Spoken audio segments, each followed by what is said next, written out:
All right. Good evening, everyone. Another episode of Docs and Docs. I'm here with Dr. Lisa, and you may notice we got some extra friends here tonight. It's a packed house tonight. We have some extra friends here for tonight's episode. It's a very special episode. We're discussing the cybersecurity job gap. Um, we're getting both from a cyber professional or cyber professional aspirant perspective, and also IT cyber recruiting perspective as well. So we we have a full house tonight, so it should be a good discussion. Those are, it should be a good one if you just take some notes, sit back and relax as we go through tonight. Um, So, before we get started, let's do a little intro. Let's learn about each other. I guess we'll start with we'll start with Miss Whitaker, Miss Jasmine Whitaker. Now, Jasmine is my longtime mentee. Not a long time. How long? It's been like almost a year. I don't know. Time goes like Yeah, almost a year. almost. Okay. So, Jasmine, if you just want to share a little bit about yourself to everyone. Yes. So, hi, as he said, my name is Jasmine Whitaker. Um, I guess I'll start. I have a bachelor's degree in management information systems and a minor in math.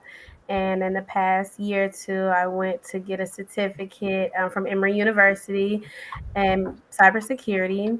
Um, I also, within, it was a program through Women in Technology. And so I also won a Single Mother of the Year within that program. And I Okay. was the top two in the class as well. Moving forward, after a long journey of job searching, I did land a role with TouchNet, excuse me, a global payments company where I am a software support analyst right now. And I'm just excited to, get started on my IT journey and to be here with all of you. Yay! Nice, nice, nice. All right. Um, I guess we'll go to Jennifer, Miss Jennifer Paul. If you'd like to introduce yourself. Hi, everybody. So, yes, I'm Jennifer Paul. I'm new here, so bear with me. Um, my background is kind of all over the place, but I can say during the pandemic, May of 2020, I got my bachelor's in Homeland Security. Needless to say, it was quite the journey. It was me dumping my resume everywhere, and it wasn't going anywhere. It was going down that deep black hole. So, a lot of networking, a whole lot of networking, uh, to the point where I was like somewhat in a nice way stalking my friend's wife for like 3 months on LinkedIn and had her phone number, had her email address, and finally her sister. They both worked for an IT company, which I still currently work now, but it took a little bit to get there. Um, but the experience was great. I mean, it's funny because I come from an early childhood background to then getting my associates in early childhood. And it's just like, as much as I love the kids, the money wasn't there, right? So then I was like, let me try something else. IT's hot. Let me try to get into that. Yeah. I don't know if my old brain can, like, pick any of the stuff up, but we'll try it. So the pandemic actually allowed me to finish, like I said, to finish my degree. I ended up getting my IT essay at my computer career. I got a few certs, a couple with CompTIA, Security Plus, and Server Plus, and then Microsoft Fundamentals. Don't use any of those for my current job, but it's nice to have on the resume.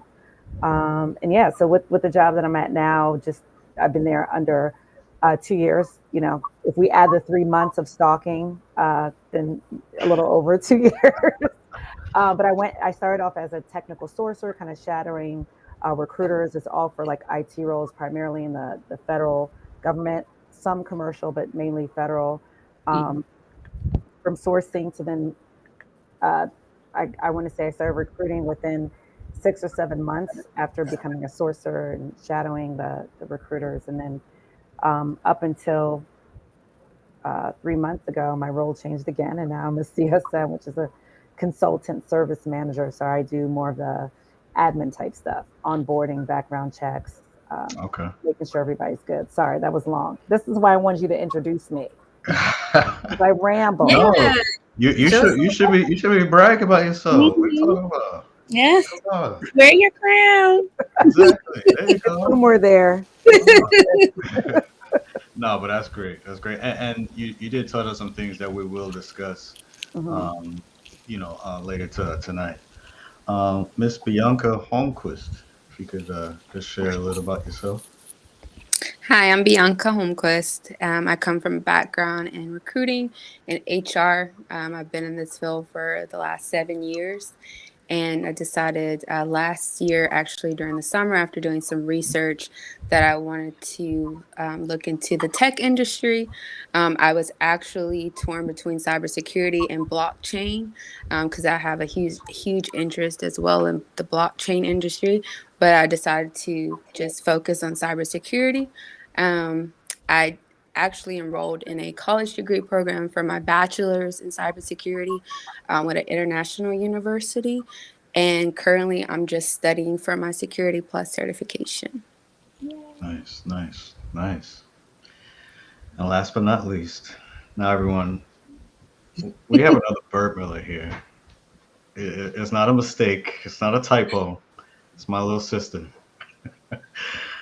Javon JoJo Burt Miller. If you would share a little about yourself, please. Go ahead and brag. No. I have nothing to brag about. um, hmm. Well, Yeah, yes. So my name is go ahead. Go ahead. Joanne. Currently, pursuing my bachelor's degree right now in information technology. Um, What school? um, weapon? Which school? Oh, at Middle Georgia State University.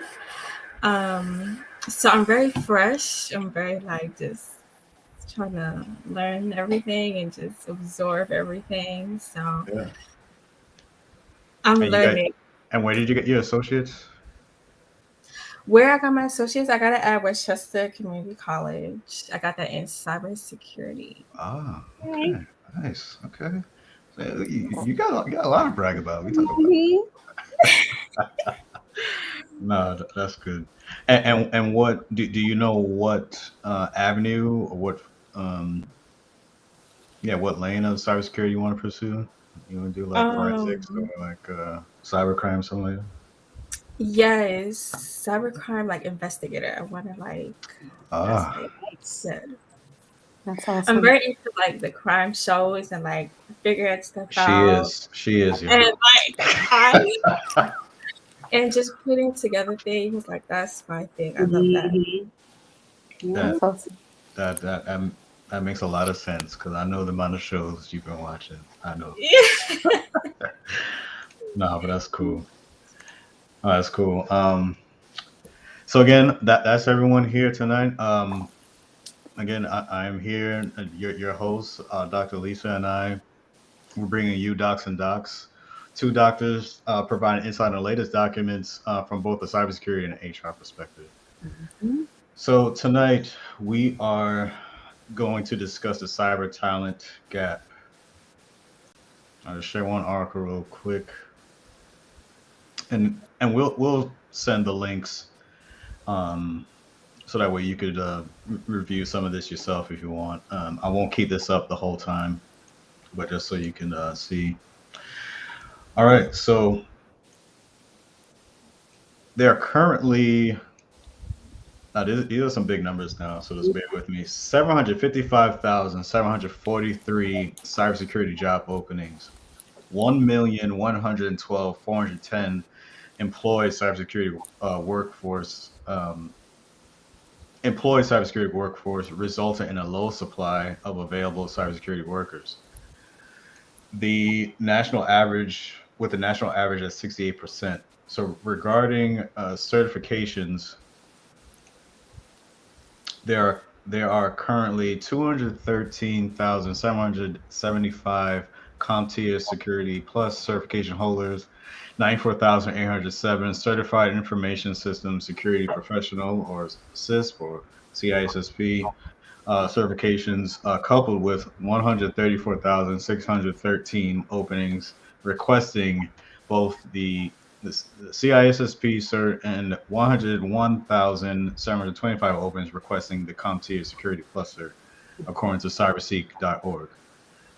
The International Information System Security Certification Consortium, or IC squared, better known as, annual cybersecurity workforce study found a worldwide gap of 3.4 million cybersecurity workers. This statistic includes a workforce growth of over 11% from between 2021 through 2022, adding 464,000 jobs last year alone. So, even with all that said, there is a significant cybersecurity talent workforce gap, but the reasons for that gap tend to vary. Um, so before I go on, I know there was a lot of numbers, stats. Just want to just quickly, anyone could jump in. Just like, what are the first things maybe come to your mind when you hear this? Especially, 'cause I know when you all introduce yourselves, I did hear about Security Plus and some other certs they may be working on. But there seems to be more people certified than jobs. Yeah. So, what are some of your initial reactions when you hear that? There's a lot of information and data out there that's not being protected. Yeah. A lot of room for, attacks to happen for sure, because there's not enough people to, stay on top of it, apparently. My Good. No, good. Good. No, good. Good. my first thought is, I mean, this big gap, the first thing that comes to mind for me is knowing that there's so many people that actually are looking for jobs. There's obviously an issue with the level of standards. That's the first thing that comes to mind for me, Mm-hmm. as far as how people are recruiting and the standards that they're using to recruit. That's kind of where I'm at. Disparity, my favorite word. So, I'll go on. So Mhm. the cybersecurity demand is greater than ever due to a sophisticated and evolving threat landscape. The cybersecurity industry can try to blame the lack of interest among today's college students on insufficient curriculum in STEM studies. Mm. Still, the reality is that too many organizations hiring cybersecurity talent are looking for unicorns, and that means candidates who can check off every single box on an application form. Essentially, they look for someone that's perfect. Mhm. Good luck with that. Um, what gets lost is that technical skills can often be taught. There needs to be more of a focus on soft skills, which come more naturally versus classroom education. Companies should seek and acknowledge personnel with the drive and determination to learn from their managers and other sources. So I'm gonna pause right there. I'm gonna share a little bit about that, and I definitely agree. Um, so it's not to say that you shouldn't have those technical skills that are required to do your job, but that shouldn't be the only factor. Um, Mhm. plenty of times I've seen those who may not have, they may not check off every single box that employer may be looking for. But if someone who is willing to learn, who's hungry, who's determined to do the job, they could definitely learn it. I think for a lot of people, they can learn while on the job. Yes. I think having the theory is good, but when you're applying like real world concepts, when you're actually in like you work within your office, it, you will find there are some things that they don't always match up. So Mhm. I definitely put having that experience is a definitely weighs heavier in my opinion than school books, education, classroom education, what have you. And again, it's not to dissuade anyone from that's pursuing, studying and whatnot. I mean, Dr. Lisa and I both have doctorates, so I mean, we're at the top. So I mean, we're not bashing education, but Yeah. it's it it's not to say that for like for me going into my office, yeah, but just because I have a doctorate doesn't mean to say I know every single thing. No, I'm Exactly. still learning. Hmm. There are those who worked in the field longer than me that who I'm, learning from and trying to shadow and learn from them. So having that experience is invaluable, no matter how much education you do.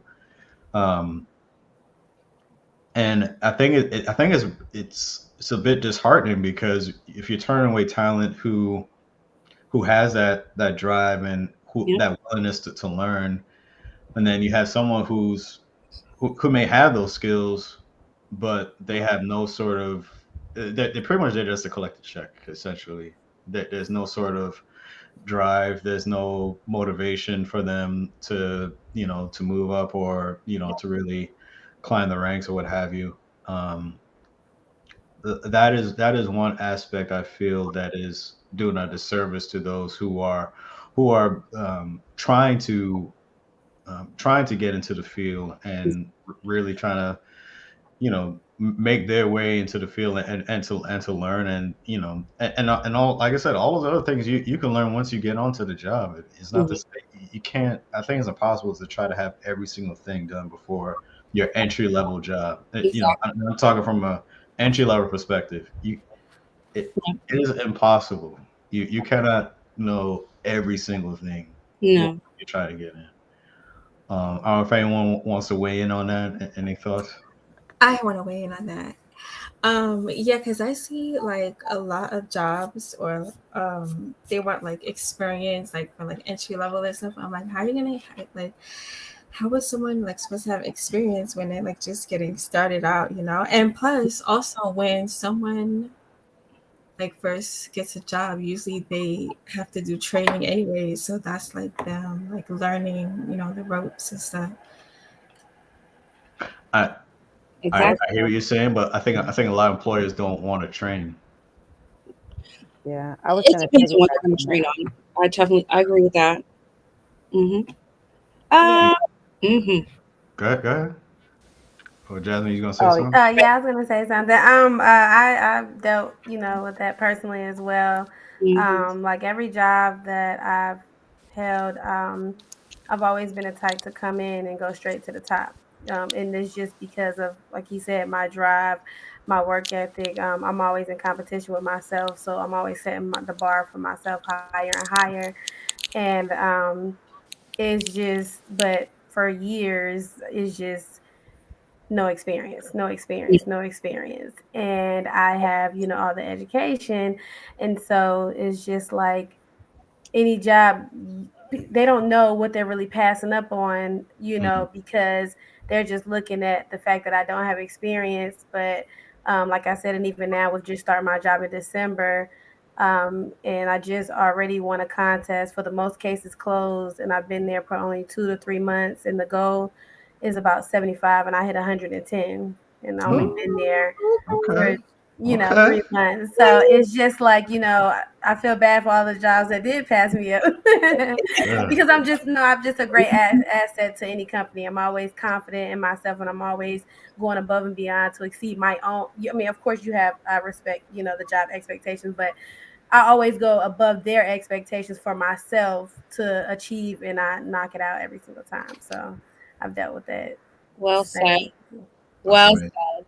I'm glad that she said that because it justifies what I wanted to say. I wanted everybody to jump in first. It kind of touches this subject. Kind of touches a little on my dissertation and other Mhm. statistics that are out there, which speaks on the importance of individuals and their self efficacy or their confidence and their motivation, and how that's a true driver for them being successful on the job. And we're speaking on experience. Yes, experience is a good thing, but it isn't the only thing for someone to be successful. Someone that's willing to be motivated, they're going to be more engaged. They're going to be more willing to understand what's needed of them. They're going to be more willing to ask questions. Right. And I think that's an important factor that needs to be taken into account when HR professionals are hiring. And I'm I'm in the HR world, but mind you, I wasn't accepted into the HR world. So I started Mm, my own business. As you were speaking earlier about Boyd Clueless, how he kind of took that route as well. That's the same thing I felt for HR. So I know the things that I've dealt with as far as just entering the field, and I understand how great talent can be overlooked because I know I'm badass and I'm there you listening go. to y'all the same, So that's why I'm wearing the crown Yeah. to represent. But I just think that that's something that's important, and a lot of HR professionals really need to understand that when they go in and source and look to hire. Uh, Jennifer, I want to make sure I didn't leave you out. Did you want to share anything or? Yeah, I was going to piggyback on, I guess, maybe way back when you guys were touching on needing experience for entry level roles. And Hmm. I was going to say that's pretty much obsolete. There's really no such thing as entry level anymore. There isn't. If I want to be brutally honest, and just what you said earlier, Dr. Burt Miller, you said something about nobody wants to train, and it's true. Right. Uh, Yeah. you have to come in with the skills. You have to come in with some experience, um, and sometimes that can get people in trouble because they may fabricate a little bit on their resume. Um, and nowadays, especially in the IT world, you're going to have several interviews, not just one. It's a meet and greet, which would probably be the interview number one, and number two is more technical. And yeah, you can impress the socks off of the management team, but you can't answer the technical questions, you're out. Mhm. It's a test. Because I, Right. I, I mean, I have certs, but I couldn't tell you how I passed or what's on there now. I mean, I I just keeping it real. Like That's a good point. sometimes people study just to pass. Hmm. Mhm. I got my certs back in 2021. I don't think I could pass it now.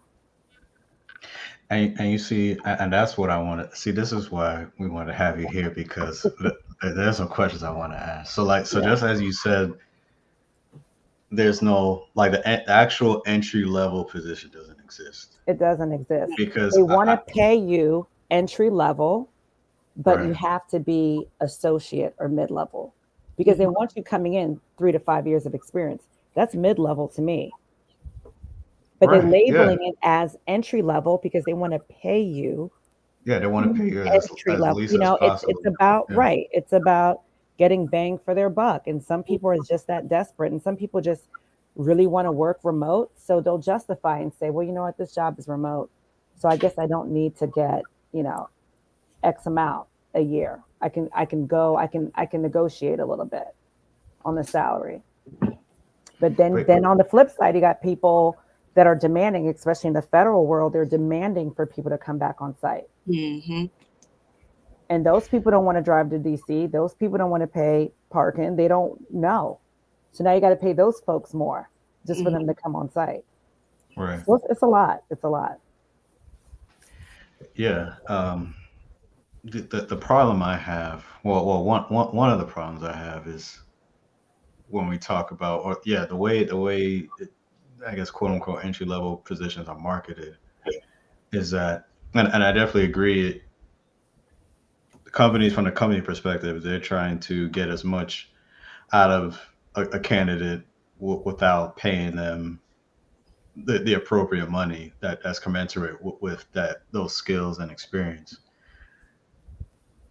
Because I've seen some where it's supposed to be entry level, but they want you to have a CISSP.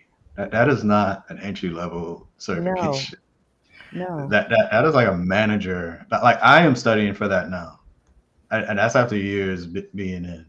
That is not entry level. That's not to break in. Break like the initial certs are come to your ITIL, come to your A plus, Security plus, especially on the federal side. If Hmm. you're applying for federal positions, I think the minimum that they do look for at least having a Security plus. Security Plus, absolutely, because it's Um, recognized by the DoD.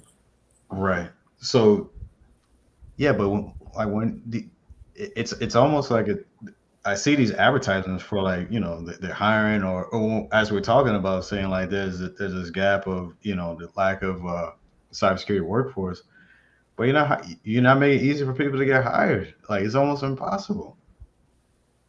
And then then I feel that leads to people if they're not getting through after repeated attempts, whether this company or some other companies altogether. If you're not, for one, if you're not making any sort of headway, then you may, change directions and try something else. Say, I tried the IT thing, and it's not working for me. I'll do something else. Hmm. And I think that's pretty sad because if someone who's really trying to get in it and they have that willingness to learn and really apply themselves, but they're being it's like you just keep moving the goalposts further and further. Like you're making it harder for someone to get in, and but yet you at the same time you keep saying, "Oh man, we have nobody." Well, the reason you have nobody because you're not hiring. You're not hiring Yeah. it. Mm-hmm. Yeah, like I think like especially even when it comes to resumes, I know like because they always tell you when you look at the job description, don't get discouraged off of you certain responsibilities and things that they want you to do on a job. Like don't just let because you don't have all that experience still apply. But it's like I know for myself, I've probably changed my resume about 30 times. And it's like, gosh, like it's like you have to work a full-time job to get It a is. full-time job, you Mm-hmm. know. And I don't necessarily think it should be that difficult, especially with so many positions and everything that's open. I get it as far as when it comes to people don't want turnaround rates and things like that. But at the end of the day, life in itself is a risk, and you have to be able to be open.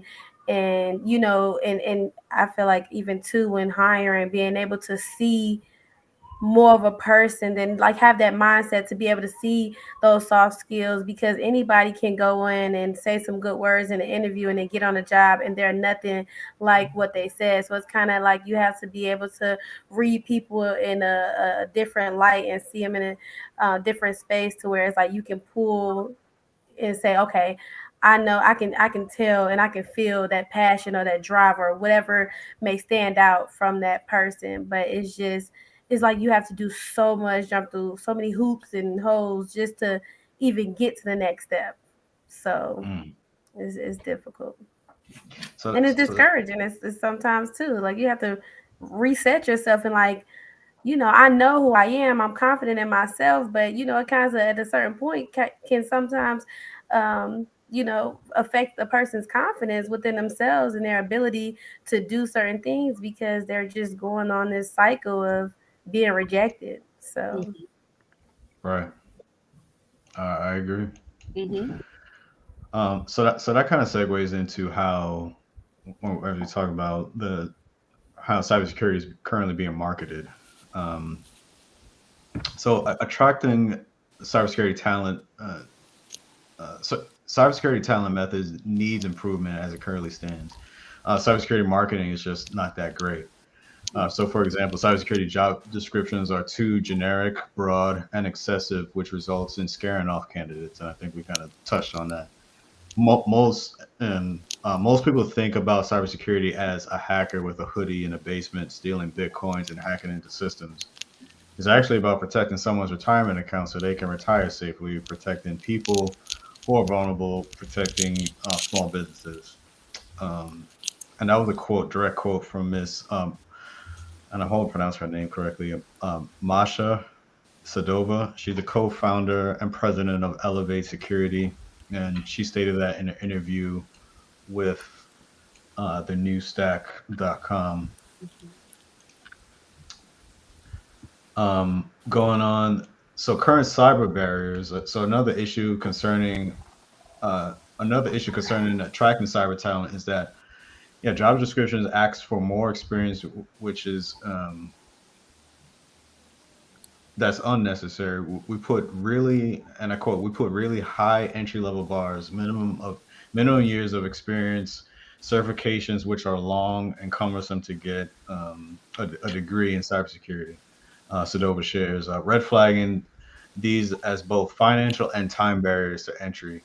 It has been suggested to focus on the goals and purpose of the role and not just on the detailed tasks and certifications and employer things a candidate needs. Um, Naomi Buckwalter on LinkedIn does a great job of highlighting both the good and bad examples of job descriptions. And I'll stop right there real quick. Yeah, I definitely. Yeah, Ms. Buckwalter, she does. I follow her as well. If you, and those in the field, if you're not following her, you should. She's a great follow. Yeah, Great she. information she posts. Yeah, absolutely. Yeah, she does. Like lately now, she's been like sharing. She will like actually screenshot the actual job description, and she'll rip it apart or she'll praise it depending on which one it is. But no, she does highlight that, and I think that's important because yeah, when we're talking about someone who's just trying to get in and learn it, and you have all these excessive requirements just to get in, but then you want to pay them, I don't know, I'm just throwing a number like $40,000, but you want them to have experience of someone making nearly 200,000. That doesn't make sense. So the company's trying to make money while paying you the least amount and working you to death, and that leads to like another element. We're talking about burnout. I think Dr. Lisa and I we covered that in the previous episode. Yeah. So you're driving these people, driving candidates crazy. Yeah.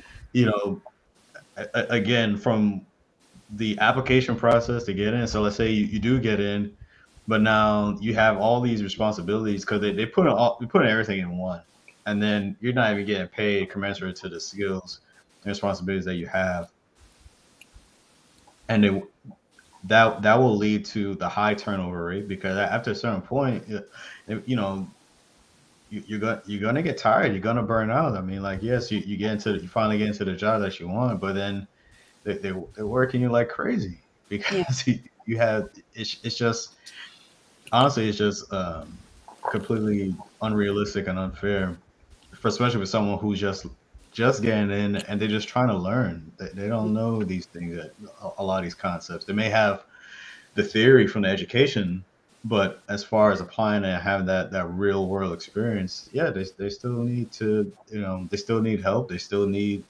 maybe that guidance from those who have more of that experience. Um, so going on, the hiring process can be an arduous process, which may discourage candidates from completing the job application process or applying at all. Recent research from Harvard and Stanford University surmised that the characteristics of someone with a quote unquote security mindset include three interconnected aspects. Mhm. One is monitoring for potential security anomalies, two, investigating anomalies more deeply to identify security flaws, and lastly, evaluating the relevance of flaws in a larger context. Um, so just to kind of digest what we just kind of what is read, and I think we already kind of discussed it a bit, but well, the one part from Miss Sadova that she shares when she says it's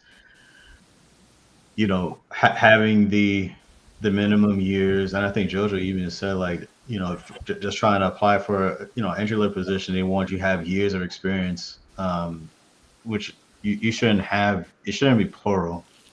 Um, if anything, it should be less than a year. Um, Certifications, getting certifications if they have multiple certifications, which can be long, and then even probably having a degree in cybersecurity, and again, all the things I just mentioned, they're not free.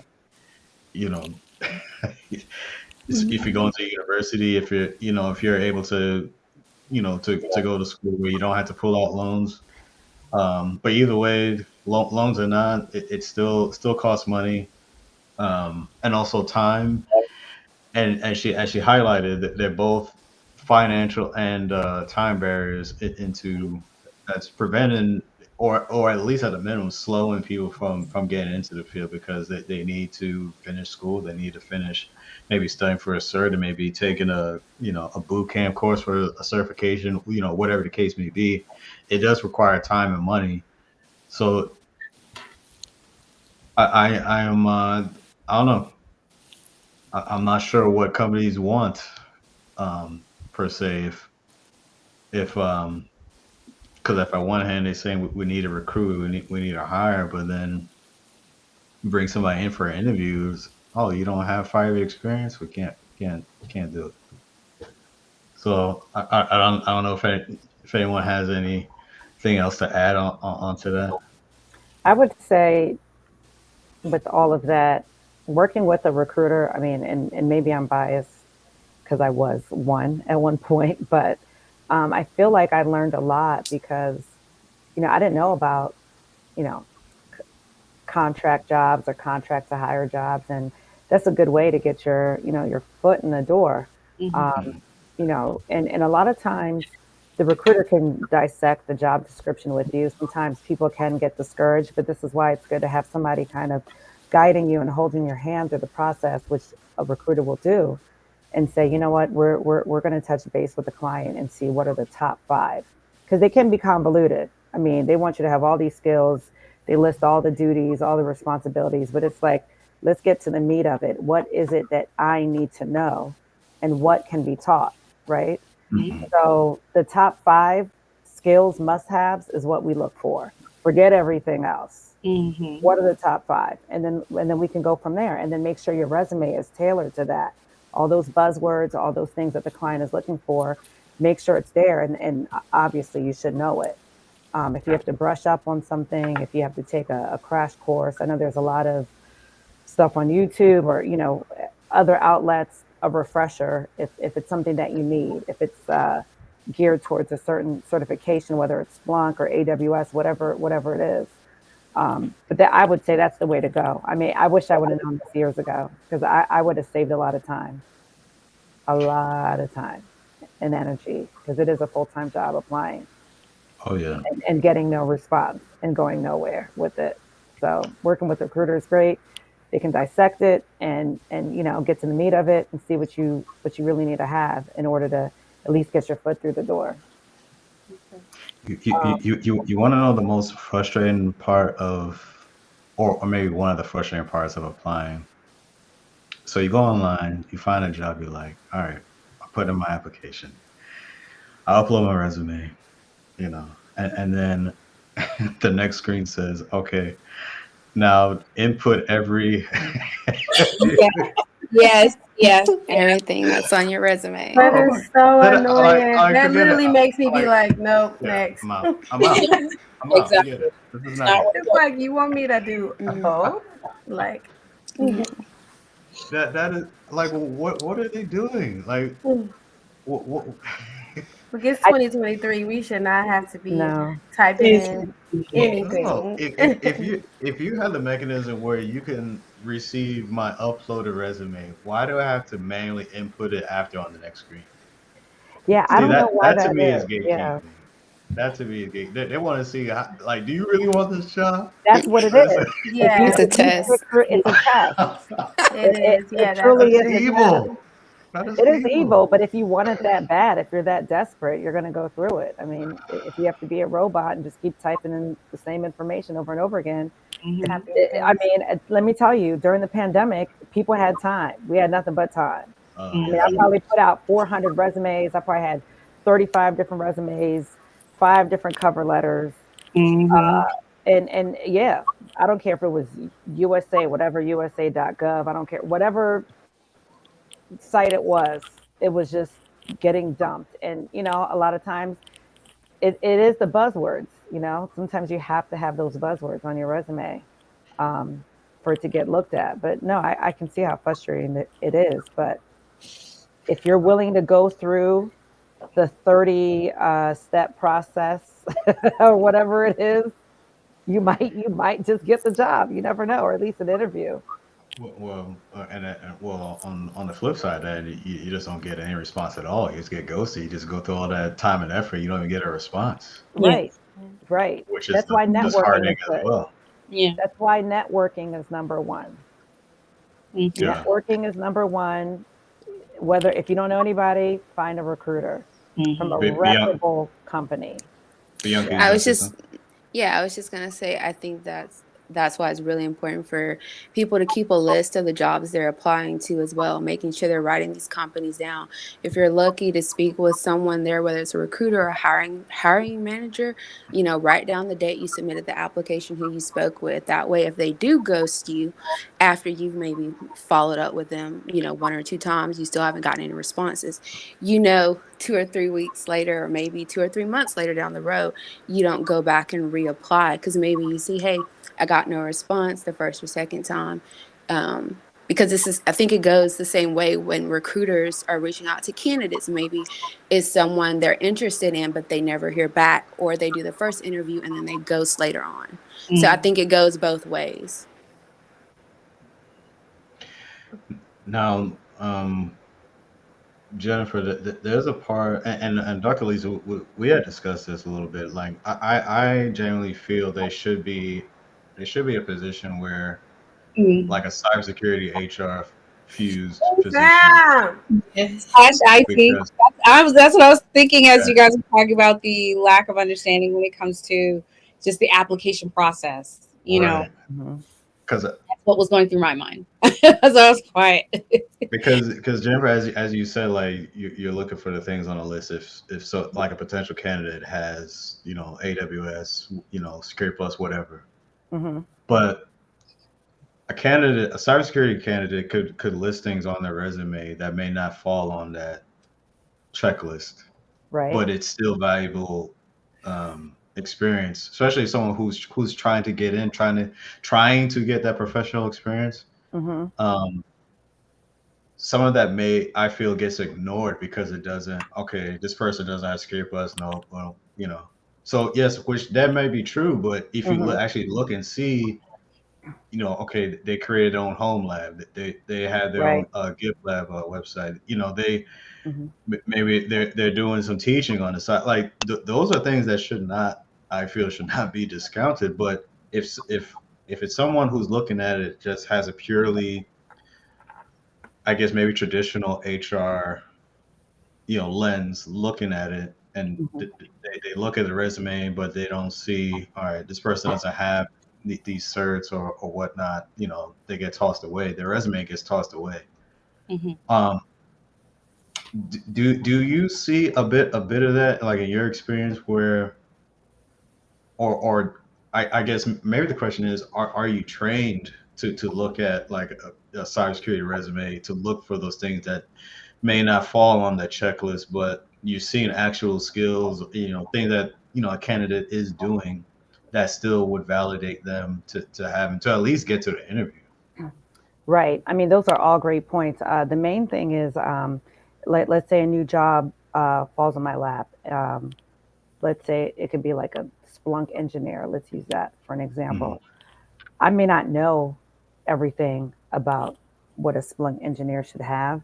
I don't know what type of environment they came from before. And Mhm. technology is consistently evolving. So Right. they may have used a different type of technology that could be very similar to whatever is out there, Azure, I'll just throw names out there. But there could be Right. something similar. And if it's and people will recognize that, hiring managers or the clients will recognize that. That's why vendor calls are very important.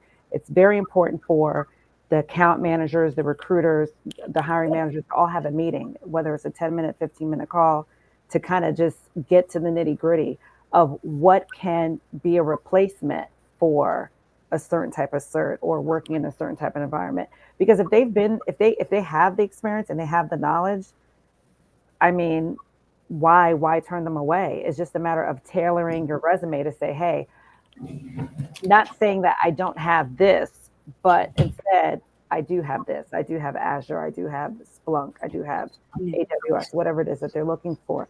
Um, and then the main job for the recruiter also is to put a nice, pretty little cover letter along with the resume. A lot of times we have to revamp the resume, fluff it up, put those Hmm. buzzwords in there because sometimes people just strictly they just don't know how to format their resume, how to put certain highlighted technical skills where it could be noticed. You know what I mean? It's there's definitely a method to the madness here when it comes to resume writing, when it comes to um, just getting all the information. Like you said, I'm not fully trained to know what, you know, and I'm going to use this because this is what they call, I guess, the dinosaurs in the tech world, or something Hmm. about, I think it's COBOL. Have you heard of a COBOL? Cobalt, yeah. COBOL.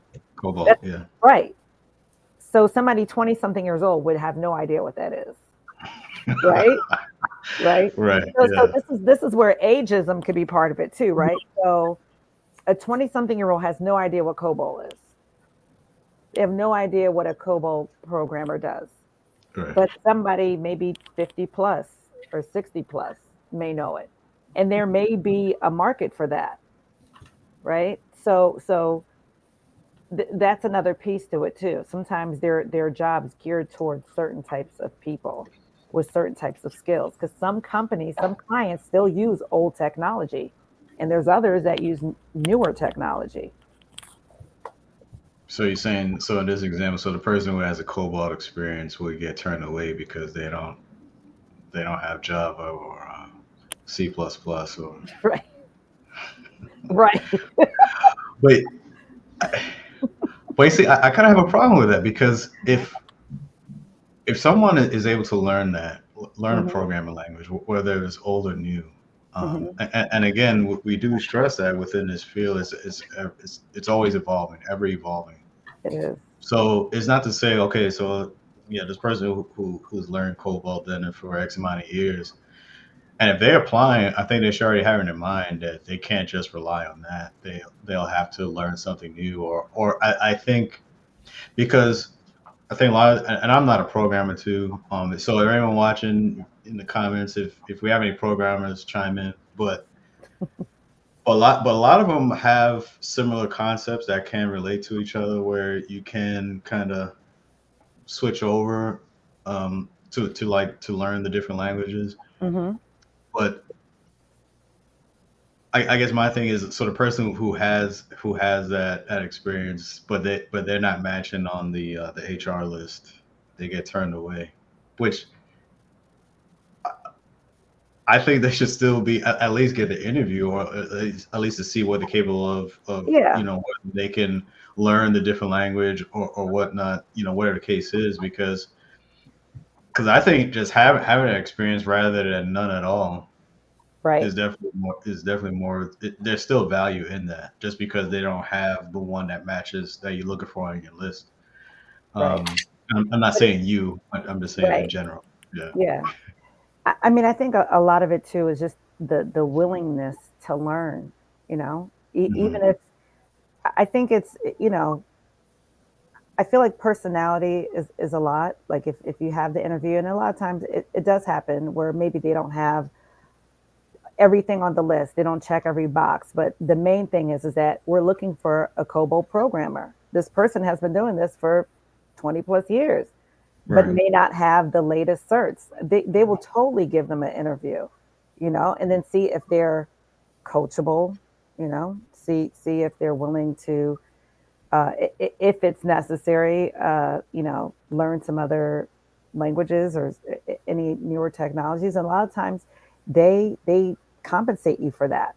They want you Right. to have it. They see you as an asset.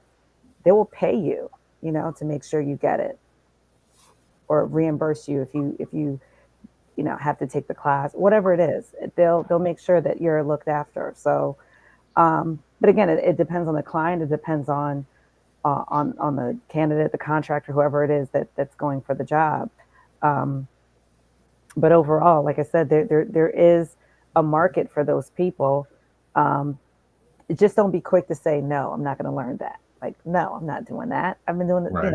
Just be Well, open. if you're gonna say that, you might as well. You already know you're not Right.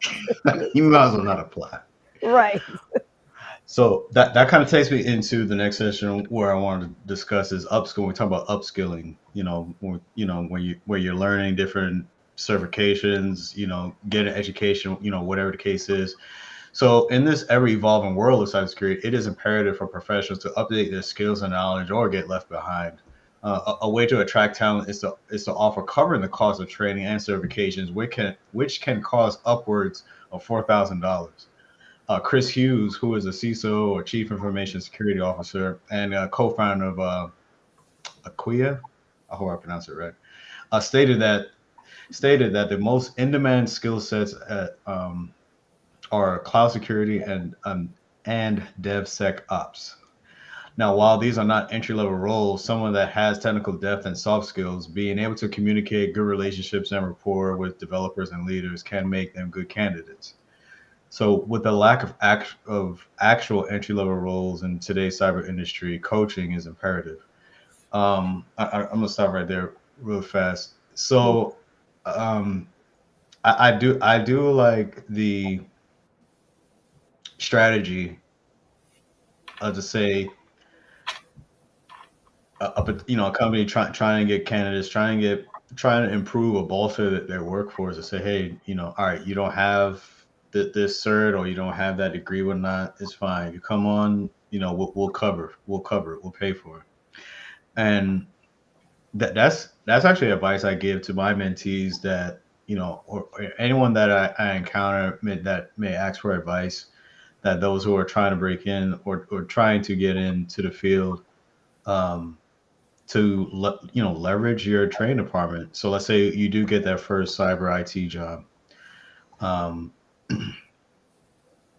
as soon as you get in, become good friends. Whoever you're training, who's in charge of your training department, and to say, hey, I see this degree that I want to pursue, or I see this certification that I want to pursue. Will you cover it? And keep in mind, companies will cover it more or less. More often than not, they will cover it as long as it is in alignment with your job duties. So for example, you can't, you got your first IT or cyber job, and then you're asking your training department for a cooking degree or cooking certification, something crazy, something way off that has no relation to it whatsoever. They're gonna tell you to take a walk. So as long as it aligns with what you're doing, I mean, I think the only thing that would probably give you a no or delay is if there's like financial constraints.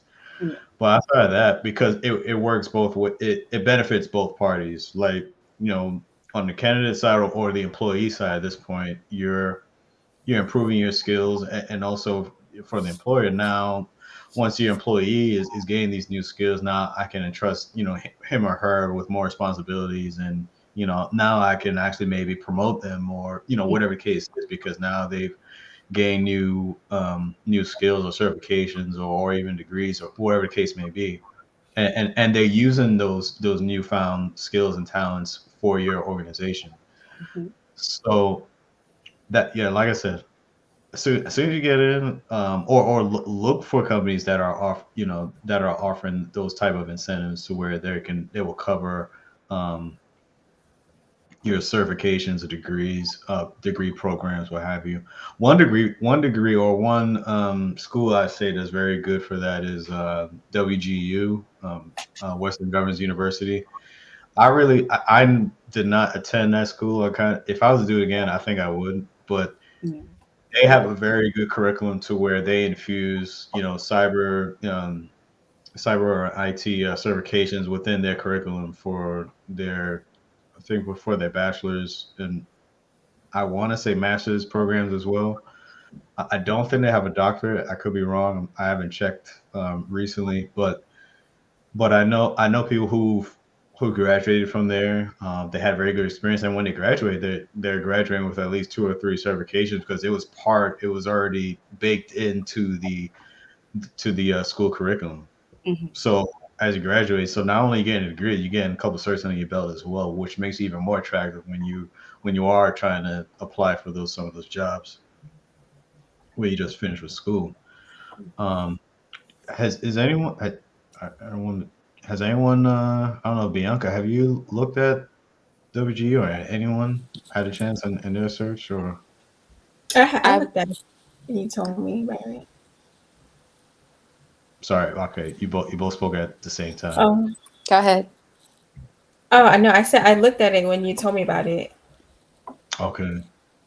And Bianca, you use Yeah, they sent me, I guess, an email for it. Like some of their marketing came to my email, so I've checked them out. And I think they're running like a program right now where you can get 50% off one of the courses to try, or Mhm. you can like Mm. start the actual degree path. So It's a I good thing. checked that out. So that's enough. Okay. No. Go ahead, Dr. Lisa. Go ahead. I think it's also important to look at your alumni, Mm. and they also may have programs or offerings for certifications and stuff. I know I just recently went back and looked at my alumni, and through Capella now you can get like the Coursera. What is it called? Coursera. So Coursera. Coursera. yeah, Yeah. you get free access to that. So I'm getting ready to take advantage of that for data science. So it's just a thought, something to do as well. I haven't looked at my other schools as well, but that is something everyone should consider. It's even with if you went through community college as well, because they usually work more with government, so they might have something, some kind of grant or different program or something like that to help with certifications. Yeah, Coursera does have they have a lot of partnerships with colleges and universities for the classes that they offer. Hmm.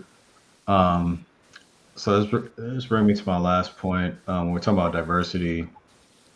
Um, so the hiring process is not a one-way street. Hiring managers um, that solely bemoan that cyber professionals are hard to find should also ask why people are not applying to their organization. And I quote, if you're looking for a good security engineer or a good security solutions architect or my job, there are millions of us, end quote. And this is from Michelle Levisley. She's a security awareness lead who also works as a consultant. States people self-select out because either they see the company doesn't look welcoming or it's all straight white people. Uh, Hmm.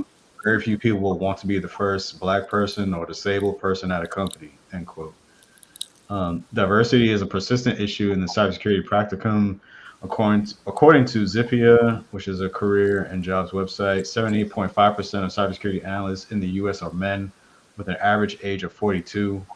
Legacy says when you fail, it's because women, quote, women can't do cybersecurity, excuse me, or black people can't do cybersecurity versus you're new.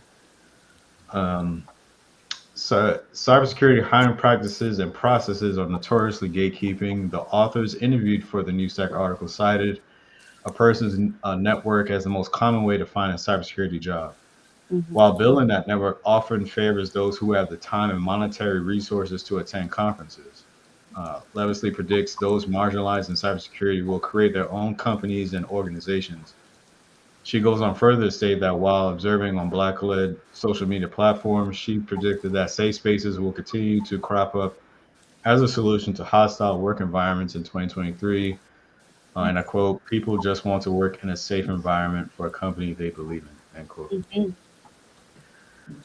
So and we had talked about this in the I guess the pre-show prep where we talked about so those like a person doesn't want to be the first fill in the blank. Hmm. They want to be able to go in and feel accepted and just do the job. They don't want to feel that pressure to say if you're the only one, if you're really like I guess super minority within your office, Hmm. there's gonna be a lot of eyes on you, and you're gonna have you may have that inherent pressure. Like if you mess up, like it's not just because in this case you're a rookie, and rookies mess up, rookies make mistakes. Not just cyber, any job, any career field. I don't care what it is. Like you're new, you have the qualifications to get the job, but you haven't worked within the field professionally yet. You're gonna make mistakes. But if you're going in and you don't feel like you're afforded to make mistakes, it's like I said, it's going to lead to burnout. There's going to be folks dropping out, high turnover rates, Yeah. lot of other stress. Um, and, and now, Dr. Lisa, I don't know if you want to jump in and kind of share this, like what are I guess what do you feel like someone I guess is to do if they're caught in that sort of like conundrum of I got the job, but man, I'm like the only woman, or I'm like the only black person in here. My advice would be, you already know you're the only. So my advice would be that first and foremost, you have to understand that you do need to protect yourself. I mean, it's no secret that the cybersecurity world is plagued with systemic racism and underrepresentation. So, with that being said, that's the stress of constantly feeling like you're being challenged or overlooked or constantly overseen. So, with that, you need to protect yourself. And then the feeling of knowing who you can trust, that can be even more scarier. If Hmm. you look at the statistics, if you have an issue, you're supposed to go to HR, correct? But as we all know, HR is predominantly majority of the people in HR are that are obviously in management positions as well are white people. And then I think it's 13% of HR professionals think that race and ethnicity based discrimination doesn't is even think that it's an actually exists, so there's only Hmm. 13% that only feel that race and any type of discrimination is actually an issue. Wait, So 13 or that's 30?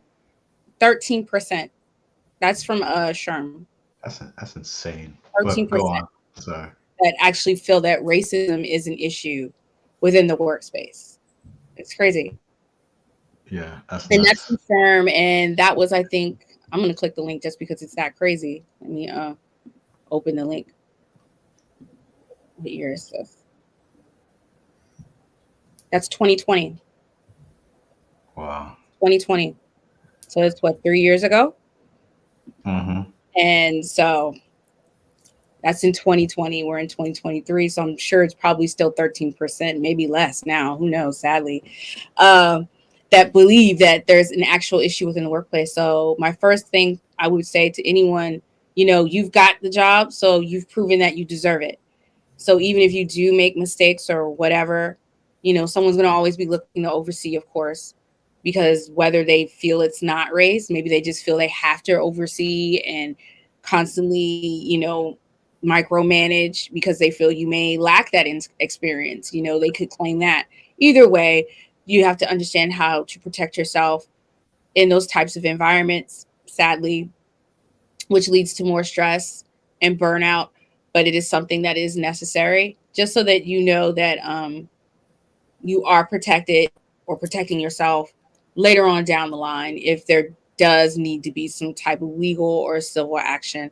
But outside of that, also, yes, don't be afraid to bring awareness to HR. That's what HR is for. Regardless of what the statistics say, it doesn't mean that the people that are working in the environment that you're in, that they're not willing to help you or that they're not willing to create a safe space and try to understand what is needed to make the work environment better. So it all starts with communication, but at the same time, have the awareness to protect yourself. That would be my advice. Right. Document everything also. Hmm. Yes. Study the employee handbook, know the Yes. rules. If you're going to be the only, if you're going to be the token woman, token black person, token whatever, study the handbook, show up, do the work. Hmm. Um, Micromanagement, I mean, a lot of people like to micromanage.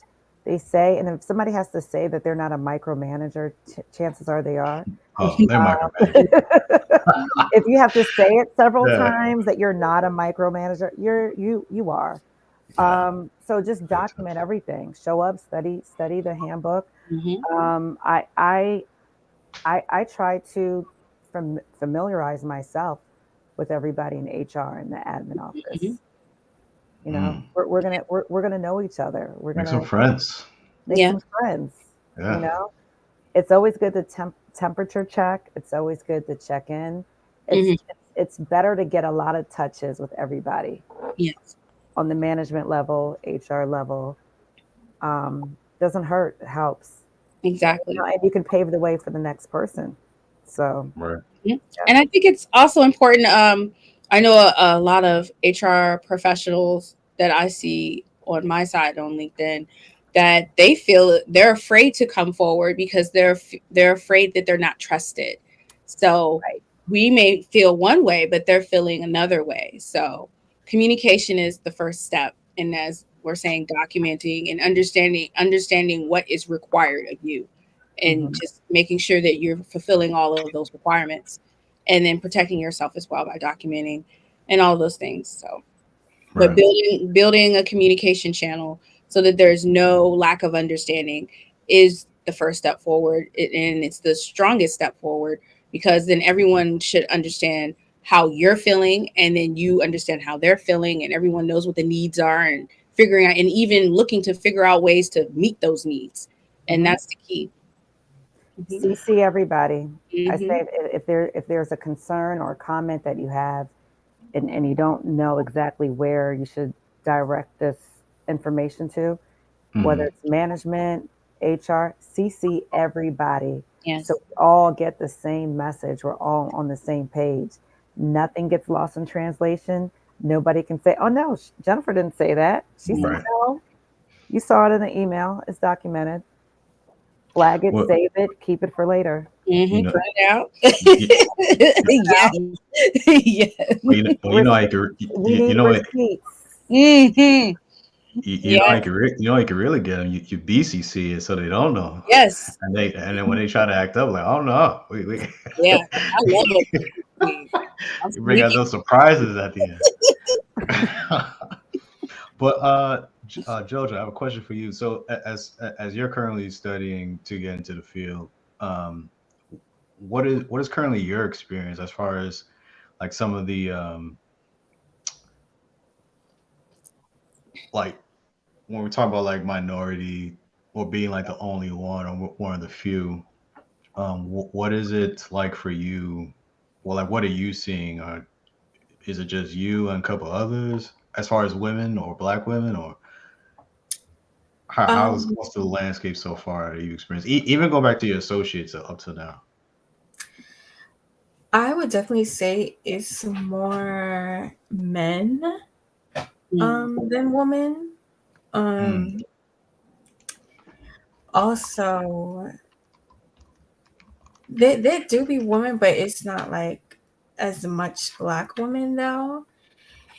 And like even when like and I start like a new semester or whatever, and I see like a black woman, I'm like, yes, I'm like rooting for her. Mhm. Like, I just love seeing that. And also, I do see like even on TikTok, like I see like some more videos, more like black women getting into tech, like cybersecurity or whatever that field. So, hmm. but definitely it's male dominated for sure. Mhm. It's the majority, I can believe majority of it. that. Mhm. Wow. I think Jasmine, as you know, have you had that same or similar experience as far as like your study, your journey so far? Like, are you studying majority men, or like do you feel like you're the first fill in the blank? No, I haven't experienced that. I can say at my job at the moment, it's kind of even out a little bit. Like, of course, it's always more men, but Mhm. um, it's not like a huge gap where it's kind of women to men ratio is kind of even somewhat. So I haven't experienced that, and I'm glad I haven't because I am that one that will let it be known. And I will not be used because, like I said, I'm very, I know who I am and I know what I'm capable of, and I know, like I said, I'm a great asset to any. So if I was in that situation, I definitely, you're going to know about it and you're not going to be able to just use me and do certain things. Mhm. Right. No. And I also feel like when, like, even though it's less women, also like if you maybe like this like single person out or whatever the case may be, I feel like it's also important to like just show out, just to have confidence and just like show this is what I could do and that I like I'm that person, like you know. So, Yeah. Well, this was a great discussion. Coming towards the end here, I definitely enjoyed my time. I definitely enjoy you. I definitely appreciate you all, coming on tonight for this discussion, this talk. We definitely have to do something like this again as we. I definitely want to do a check in and see where everyone is at, especially when Jojo, when you get into the the cybercrime position. I want to know where you're at, and of I just course. want to see where I want to do some check ins later on. So, but no, I definitely appreciate everyone's time. Bianca did have the drop. She had messaged me on the side, but which I understand. But again, this was a great discussion, and I think we need to have more of it. I definitely want to learn. I think though I believe those who are going through the process right now, trying to get into the field, the struggles that they're going through right now are not. They're going to be different. I think I believe even different than what I experienced when I was trying to get in. I think a lot of things have changed and not for the better. So that's why I feel it's important that we did discuss this and really share genuine, real world perspectives of Hmm. what actually is going on. We hear about jobs being posted, say yes, we're job XYZ is hiring and doing this and that, and when you go apply for the job, like I said, it keep moving the goalposts further and further for you to get in. So I just think these discussions need to continue. We need to have more of these. I feel, and really try to put some pressure on some of these companies because they really need to make a decision. Like if you want to hire you need to hire, like hire Mhm. them. Say like, come Yeah, on. So Hmm. definitely. no, I think this was great. I don't know if Dr. Lisa, if you want to close us out, any last words? Okay. I love this discussion. I really, really just thank everyone for coming and speaking. It was awesome. I look forward to us having more discussions. Yeah. Yes, necessary discussions, I should say. Yeah. Necessary discussions. I think I will close out with saying what I always say, cybersecurity is an HR issue. And just listening to these stories and everything, that it's just so much going on in my mind, and the first thing that comes to my mind is cybersecurity is creating its own burnout and stress. Mm, Really, yeah. due to everything that's already just going on outside of work, people are stressed. Hmm. The Right. world is full of stress, and then taking the outside stress, and people just, if they're trying to get into a career, that's the stress of that. And Hmm. then finally getting their foot in the door, after fighting through trying to beat the ATS, the application tracking Mm, system, and all of that, and Hmm. they've come through and they survived, only to be more stressed out on the job. Hmm. So it's just a mess, really. But everyone's weathering the storm. We're all doing our best, right? So yeah. I'm gonna say it again. HR needs to collaborate with IT and cyber. I think that that's necessary and imperative. It will help to close the gap. And then when I say the gap, not just in putting butts in seats, but also with when it comes to having a diverse workforce, and I think it's also important, as I mentioned earlier, the statistic with the amount of people that even feel that there's a racism even within the workplace. I think that it also shows that it's necessary that companies invest in understanding that racism is within the workplace, and also within the cybersecurity field, as we've spoken about that as well. So it's just a lot of drama going on.